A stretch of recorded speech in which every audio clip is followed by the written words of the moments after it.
Assalamualaikum warahmatullahi wabarakatuh. Perkenalkan, nama saya Tufatan Bintar Harjo. Di sini saya akan menjelaskan dan membahas tentang soal praktikum mata kuliah kodifikasi terkait sistem pencernaan.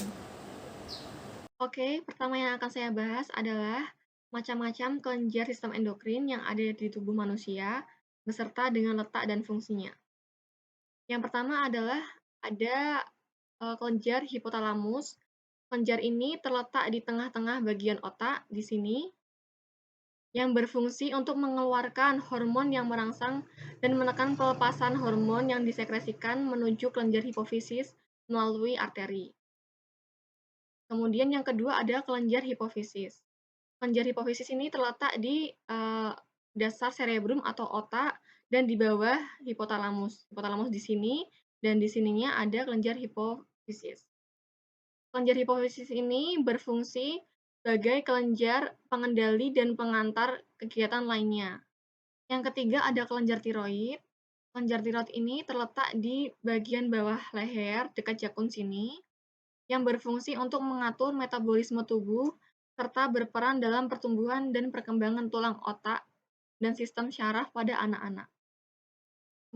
Yang keempat ada kelenjar paratiroid yang terletak di bawah kelenjar tiroid. Kelenjar paratiroid ini berfungsi untuk mengatur kadar kalsium dalam darah dan metabolisme tulang.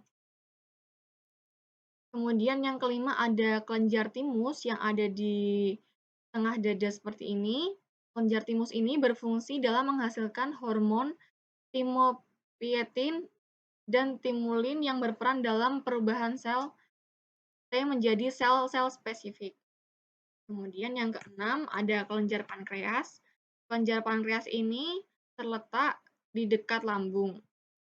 Nama lain dari kelenjar pankreas adalah Pulau Langerhans.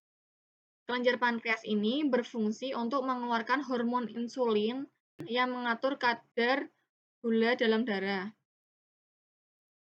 Kemudian selanjutnya ada kelenjar adrenal. Kelenjar adrenal ini terletak di atas organ ginjal. Kelenjar adrenal ini ada dua macam, yaitu yang pertama ada medula dan korteks. Yang medula berfungsi sebagai penghasil katekolamin, hormon adrenalis, epinervin, dan non-epinervin. Untuk yang korteks, berfungsi sebagai penghasil kortisol. Selanjutnya ada kelenjar gonad.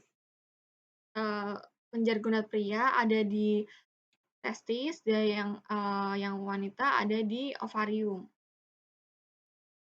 Kelenjar gonad pada pria berfungsi untuk mengeluarkan hormon androgen yang mempengaruhi perubahan karakteristik pada pria seperti tumbuh jakun, reproduksi sperma, dan suara yang membesar.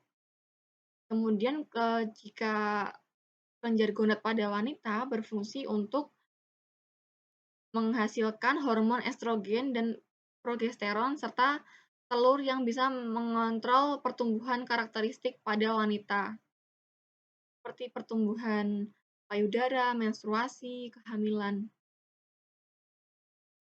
Oke, yang kedua saya akan menjelaskan tentang mekanisme kerja hormon dari kelenjar adrenal, atau yang disebut dengan adrenal gland.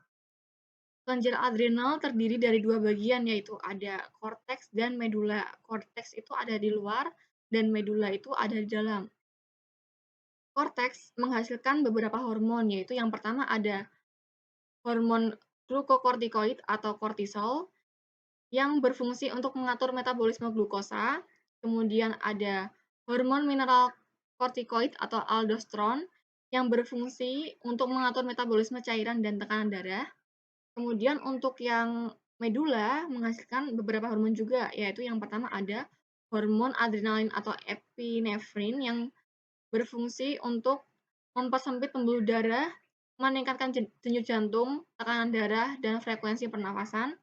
Kemudian ada hormon noradrenalin atau norepinefrin yang berfungsi untuk memperlebar pembuluh darah, mengurangi denyut jantung, tekanan darah, dan frekuensi pernafasan.